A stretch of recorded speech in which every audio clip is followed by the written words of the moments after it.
అందం, ఆరోగ్యం, ఆత్మవిశ్వాసం అనూస్తో సాధ్యం. ట్రాన్స్ఫర్మేషన్ సర్వీసెస్ పైన ఫ్లాట్ 50% డిస్కౌంట్. అనూస్ సిన్స్ 1982.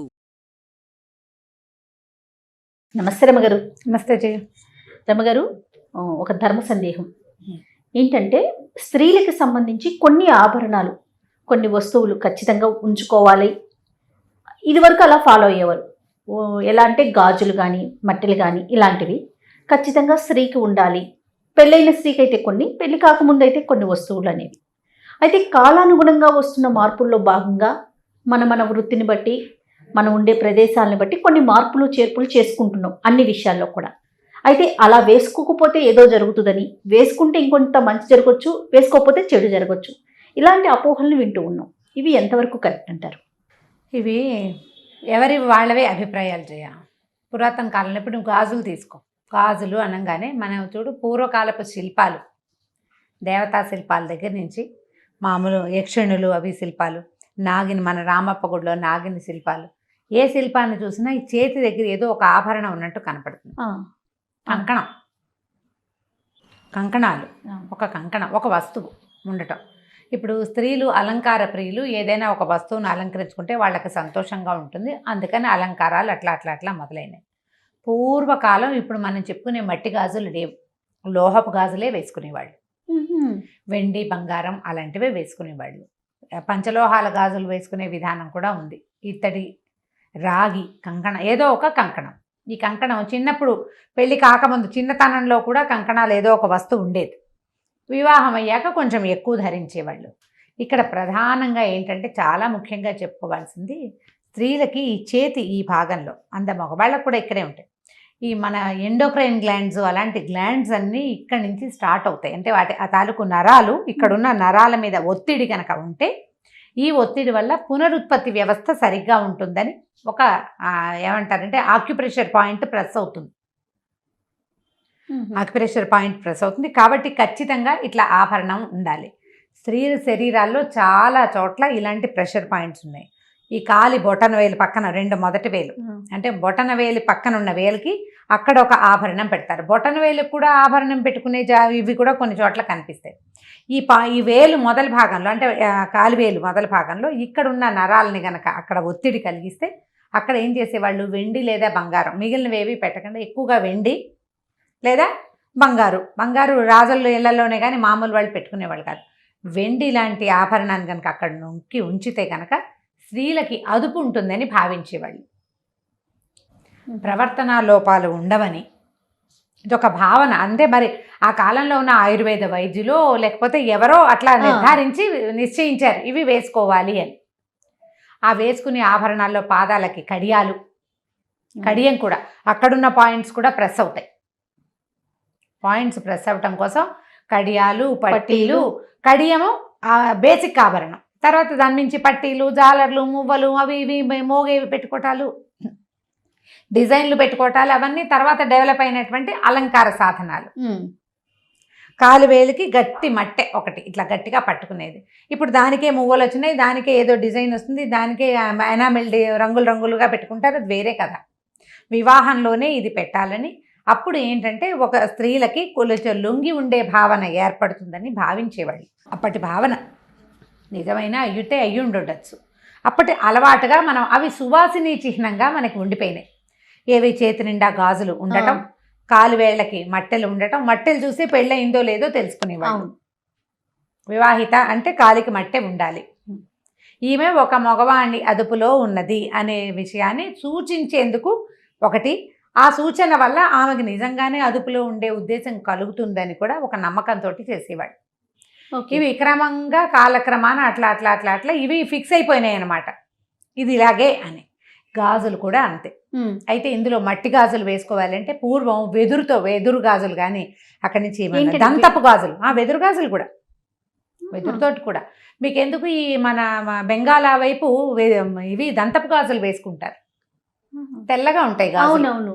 అవునండి, తెల్లటి గాజులు వేసుకుంటారు. అవేం మట్టివి కాదు, దంతం, అంటే ఏనుగు దంతం, ఐవరీతోటి చేస్తారు వాళ్ళు. తెలుపు, ఎరుపు ఆ రెండు గాజుల కాంబినేషన్ వేసుకుంటారు.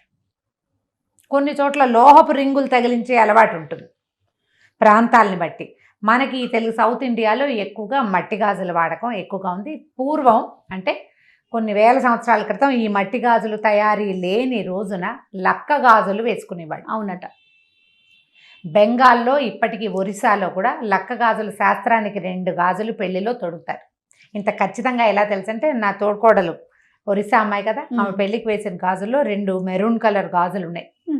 ఏ డిజైన్ ఏమీ లేదు, సాదా కొంచెం వంకటింకరగా కూడా. అవి ఏంటంటే అవి లక్క గాజులు మాకు నియమం అని చెప్పారు వాళ్ళు. 2 గాజులు. ఓకే. అవి తక్కువ చేస్తారు, తక్కువ దొరుకుతాయి. పెళ్ళప్పుడు అది వాళ్ళ సెంటిమెంట్గా అది ఖచ్చితంగా అవి వేస్తారట. తొలినాళ్లలో వాళ్ళు అవే వేసుకునేవాళ్ళు. మనం మట్టి గాజులు వేసుకుంటాం. మన దగ్గర కూడా కొన్ని కమ్యూనిటీస్లో అసలు మట్టి గాజులు వేసుకొని కమ్యూనిటీస్ కూడా ఉన్నాయి. మట్టి గాజులు పనికిరావు, బంగారు గాజులే ఉండాలి. మట్టి గాజులు వేసుకుంటే మనకి ఎట్లా అలవాటు అయిపోయిందంటే చేతి నిండా గాజులు ఉండటం సువాసిని లక్షణంగా మనకి అలవాటు అయిపోయింది. కొన్ని సంవత్సరాలుగా, కొన్ని వందల ఏళ్ళుగా అందాం అనుకోండి, అట్లా అలవాటు అయిపోయింది. ఇప్పుడు ఇది వేసుకోవటము భర్తకి మంచిది, కుటుంబానికి మంచిది, జీవితానికి మంచిది కంటే ప్రధానమైనది స్త్రీ ఆరోగ్యానికి మంచిది. ఇక్కడ ఉండే ప్రెషర్ వల్ల ఈమె తాలూకు ఇవి హార్మోన్స్ సజావుగా స్రవిస్తాయి. వేసుకోకపోతే ఏవో నష్టాలు వచ్చేస్తాయి, కుటుంబానికి ఏదో అనర్థం వచ్చేస్తుంది అని ఇలాంటి అనుమానాలు కూడా ఉంటాయి. అంటే ఇప్పుడు బోసి చేతులు ఉన్నాయి అనుకో జయ, చెయ్యి ఖాళీగా ఉంటే ఒక లుక్ బాగుండదు. మనకి ఒక అలంకరణ అలవాటైంది. ఇప్పుడు ఎందుకు బొట్టు పెట్టుకుంటాము, బొట్టు లేని నుదురు బోసిగా ఉండదు. అవును. ఇది సువాసిని చిహ్నంగా ఎలా అయిందంటే క్రమంగా భర్తల మరణానంతరం వైధవ్యం ప్రాప్తిస్తే ఈ గాజు తీసేసి ఈమె ఇది లేదు, ఈమెకి భర్త లేడు అనే విషయాన్ని సూచన చేసేవాళ్ళు. బొట్టు గాజులు లేకపోవటం వల్ల ఈ సూచన వల్ల ఏమైందంటే ఈ కనపడకపోతే అదేదో అశుభం అనే భావన మనకి మనసులకి అలవాటైపోయింది. ఇప్పుడు కాలంలో ఎన్ని మార్పులు వచ్చినాయి. అవును, కొన్ని రకాల మార్పులు, కొన్ని వేల రకాల మార్పులు వచ్చినాయి. మళ్ళీ ఈ గాజుల్లో ఒక్కొక్క గాజు ఒక్కొక్క రంగు ఒక్కొక్క దానికి ప్రతీక. ఒక రంగు ఏ రంగులకి తల సంకేతం. ఆకుపచ్చ ఒకదానికి, నారింజ ఒకదానికి, తెలుపు ఒకదానికి, నలుపు ఎరుపు, ఇట్లా ఒక్కొక్క దానికి సంకేతం. అన్ని వర్ణాల గాజులు వేసుకోవాలి అంటే ఇప్పుడు మనకి పద్ధతులు మారిపోయింది, డ్రెస్సింగ్ సెన్స్ మారిపోయింది. మనం పాతకాలంలో లాంటి ఏవీ పాటించటం లేదు, ఏవీ పాటించాం మనం. అవును, పాటించలేకపోతున్నాం. మన పరిస్థితులు అవి కాదు. అమ్మగారు అప్పుడు ఇంట్లోనే ఉండేవారు కదండి. ఇప్పుడు ఏంటి, ఇప్పుడు ఆ పరిస్థితి కాదు కదా. ఇంకా రెండోది ఏంటంటే ఈ గాజులు ఏంటంటే ఈ మట్టి గాజులు పగులుతాయి సులువుగా. అవును కదా. ఈ చేతి నిండా వేసి ఇవి పగలకుండా పనిచేయాలి అంటే జాగ్రత్తగా సంబంధ బాంధవ్యాలు కూడా చిట్లకుండా చూసుకోండి అని చెప్పడానికి సిగ్నిఫికెన్స్గా ఎక్కువ గాజులు పిల్లలకి వేసేవాళ్ళు. నిదానంగా పనిచేయటం, హేస్టీగా చేసేయకుండా స్థిమితంగా ఉంటుంది. చేతి గాజులు పగిలిపోయి చిట్లిపోయేంత విసురున పని చేయకూడదనమాట. గాజు చిట్లితే అశుభమని, అది చిట్లేలాగా పగిలేలాగా ప్రవర్తించకూడదని ఆడపిల్లలకి నెమ్మదిని నేర్పటం కోసం కూడా గాజులు తొడిగిచ్చేవాళ్ళు. 1 డజన్ గాజులు గుత్తంగా కదులుతాయి. ఏదైనా పనిచేసి స్పీడ్గా ఏదైనా ఎత్తి చేసి ఇలా కొట్టి చేసి పగిలితే అశుభం, భర్తకి మంచిదిగా. మనని భయపెట్టకపోతే మనం వినం కదా జయ. అవునండి, భయపెడితే వింటాం మనం. అది అశుభం, భర్తలకి మంచిది కాదు, ఐదోతనం తగ్గిపోతుంది. అంచేత ఇవి వాడాలని చెప్పేవాళ్ళు. అట్లా అలవాటై మన పతివ్రత కథల్లో విని విని విని విని ఇవి లేకపోతే ఏదో కొంప మునిగిపోతుందనే భావనలోకి మనం వచ్చేసాం. మీ ప్రవర్తన నిదానమైనదైతే మీకు గాజులు అవసరం లేదు. గాజులు వేసుకుంటే నిదానంగా ప్రవర్తించాలి. రోజు తీసి వేసి కాకుండా ఇప్పుడు నువ్వు చీర కట్టుకున్నావు, దీనికి మ్యాచింగ్ కుదరదు, అప్పుడు ఎలా అనిపిస్తుంది. ఆ గాజులను కూడా ఎంతసేపు తీసుకుని వేసుకుంటే పగిలిపోతాయి. అవి మట్టివైతే పగిలిపోతాయి. పగిలితే నీకు అశుభం జరగకూడదు. ఆ భావన వచ్చేస్తూ ఉంటుంది. భయపడుతూ ఉంటాం. భయం పడితే ఎట్లా? భయపడ్డానికి కాదు, నీకు ఒకటి నేర్పించడానికి పెట్టారు ఇది. నువ్వు అది నేర్చుకుంటే సరిపోతుంది. భయపడాల్సిన పని ఏమీ లేదు.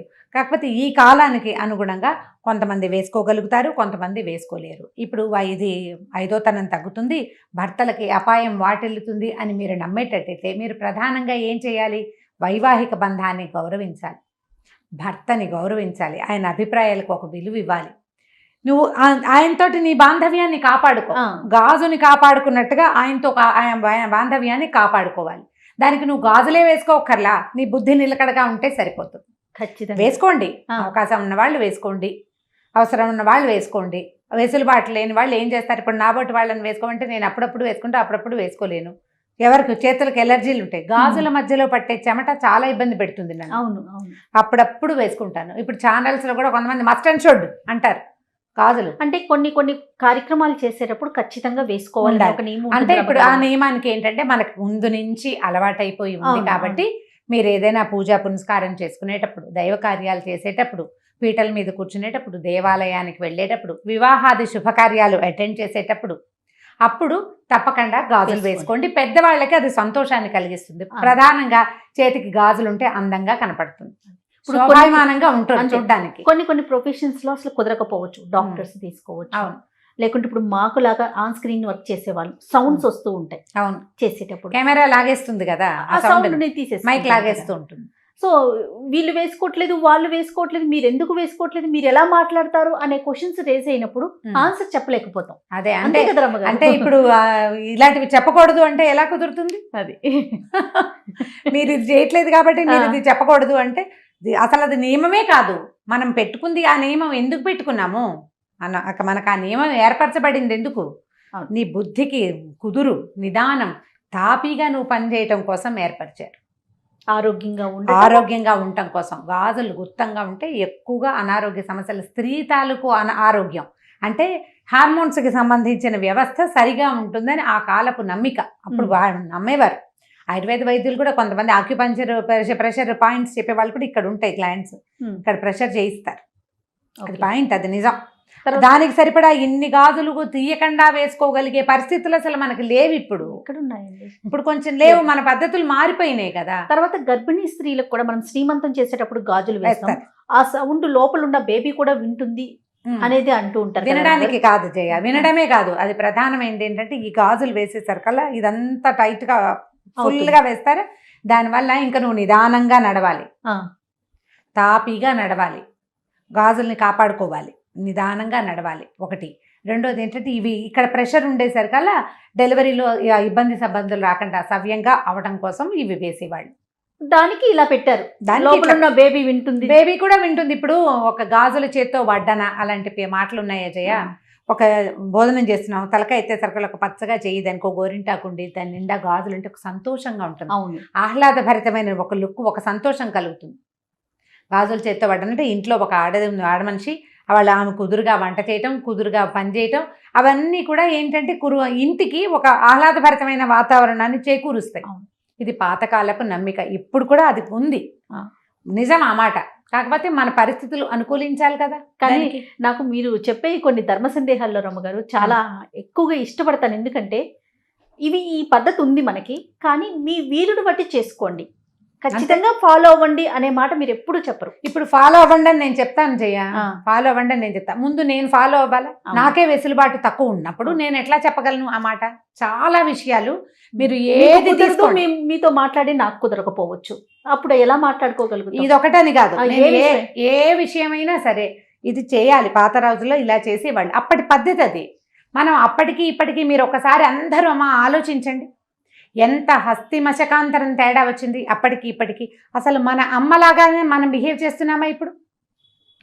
మన ఇళ్లలో మన పుట్టకనాడు, మనం పుట్టకముందు మన ఊళ్ళో మన ఇంట్లో ఉన్న పంద ఇవాళ మీరు ఏం చేస్తున్నారు, ఎన్ని మార్చేసుకున్నారు? ఇవన్నీ మారిపోవటం ఓకేనా? మరి కొన్నిటిని మాత్రం ఎందుకు చేసి, అంటే దీని వల్లే ఇది జరిగిపోతుందేమో అనే ఒక భావన ఎందుకు వెళ్తుందంటారు? అంటే ఏమి లేదు జయ, అది ఎలా ఉంటుందంటే వాళ్ళకేదో ఒక గిలి ఉంటుంది లోపల, ఎవరికి వాళ్ళకి ఒక గిలి, ఒక భయం ఏదో ఉంటుంది. ఆ భయాన్ని ఎక్స్ప్రెస్ చేస్తారు. ఇప్పుడు ఒక పాయింట్అవుట్ చేయటం అని అనుకోవద్దు, మనం అట్లా అనుకోకూడదు. వాళ్ళకే ఒక అనుమానం ఉంటుంది, బోస్ చేతులతోటి ఉన్నారు వీళ్ళు అని అనిపిస్తుంది. అసలు ఇది పొరపాటు. నేను ఇప్పుడు ఒక పాయింట్ చెప్తాను, మాకు వైష్ణవుల్లో మట్టిగాజులు వేసుకోరు, మడి కట్టుకుంటే పనికిరాదు. చూడండి, మట్టిగాజులు లేవు, నల్ల పూసలు మట్టిగాజులు ఉండవు మా పెళ్లిళ్లలో. కొన్ని కమ్యూనిటీస్లో ఖచ్చితంగా మట్టి గాజులే వేస్తాము, నల్ల పూసలు కడతారు. మా అత్తవారింట్లో నల్ల పూసలు కడతారు, మా పుట్టింట్లో నల్ల పూసలు ఉండవు, అసలు లేవు, కట్టరు పెళ్లిళ్లలో. వైష్ణవ వివాహాల్లో గమనించండి. అంటే ఇప్పుడు ఏం చేస్తున్నారు, ఇప్పుడు పిల్లలు ఇప్పుడు లేటెస్ట్గా ఫ్యాషన్కి అందరూ పెళ్లిళ్లలో చక్కగా కలర్ఫుల్గా చీరకు మ్యాచింగ్ గాజులు వేసుకుంటున్నారు, కానీ నల్లపూసలు మాత్రం కట్టరు. ఎందుకంటే అది వేడుక కాదు, నల్లపూసలు వేడుక సౌందర్యానికి కాదు కదా, అది ఖచ్చితంగా యజ్ఞంలో ఒక భాగం. అది కొన్ని కొన్ని కమ్యూనిటీస్ ఉండదు. కొన్ని కొన్ని రూల్స్ ప్రకారం వెళ్తూ ఉంటారు. కాబట్టి అస్సలు దాని మీద సిద్ధాంతమే లేదమ్మా. మీ వెసులుబాటు, మీ వీలు, మీరు ఉంచుకోగలిగి చక్కగా చేతుల నిండా గాజులు ఉంచుకుని ముచ్చటగా కనపడతాము అంటే లక్షణంగా కనపడండి. అవకాశం లేని వాళ్ళని వాళ్ళ అవకాశం లేని తనానికి అయ్యో అనుకుని వదిలిపెట్టేసేయాలి. లేకపోతే ఏం చేస్తావు? ఇప్పుడు ఎయిర్ హోస్టెస్ అవుతుంది నీ కూతురు రేపొద్దున, నువ్వు జడేసుకో, పువ్వులు పెట్టుకో, చేతి నిండా గాజులు వేసుకుంటే వాళ్ళు రానిస్తారా? అసలు మనకు అవకాశం లేదు. కార్పొరేట్ ఆఫీసుల్లో గాజులు పట్టీలు గాజులు వేసుకుని వెళ్ళగలరా? వెళ్ళలేకపోతారు. మనం అప్పుడు ఏం చేయాలి? ఇంట్లో ఉన్నప్పుడు వేసుకోమా, పూజ చేసుకునేటప్పుడు వేసుకో గాజులు అని చెప్తే సరిపోతుంది. ఆఫీసులకి మనం పువ్వులు పెట్టుకొని వెళ్తేనే ఏమిటో అదేదో, ఉంటుంది. వేరే రకంగా అనిపించేసే రోజుల్లో ఉన్నాం మనం. అదే. అది కాబట్టి మనం ఆలోచించద్దు దీని మీద ఎక్కువగా, అనవసరం వీటికి ఆలోచన. అసలు మనకు మానవ సంబంధాలే సరిగ్గా లేవు, మనం వాటి కోసం తంటాలు పడాలి. ఆరోగ్యాలు సరిగ్గా లేవు, పరిస్థితులు బాగుండలేదు. ఎందుకు వచ్చింది ఈ పాతకాలపు విషయాల మీద డిస్కషన్? ఎందుకు అసలు? ఇది ఒక ధర్మ సందేహంగా ఎందుకు అడగాలి? అక్కర్లేదు. మరి అయినా కూడా అవకాశం ఉంటే వేసుకోమనే అంటున్నాం. అదే ఇప్పుడు నేను చెప్తున్నాగా, పూజ చేసేటప్పుడు వేసుకోండి, పూజకు వేసుకోండి, వివాహ శుభకార్యాలకు వెళ్ళినప్పుడు వేసుకోండి. చక్కగా మంచి పట్టు చీర కట్టుకుని తల నిండా పూలు పెట్టుకుని చేతి నిండా గాజులు అలంకారంతో శోభాయమానంగా కనిపిస్తారు. చక్కగా అమ్మవారి ప్రతిమల్లే కనపడతారు. సంతోష పెట్టండి భర్తల్ని అట్లా ప్రవర్తనలతోటి. తప్పకుండా రమ్మ గారు. నమస్తే అండి. నమస్తే జయ.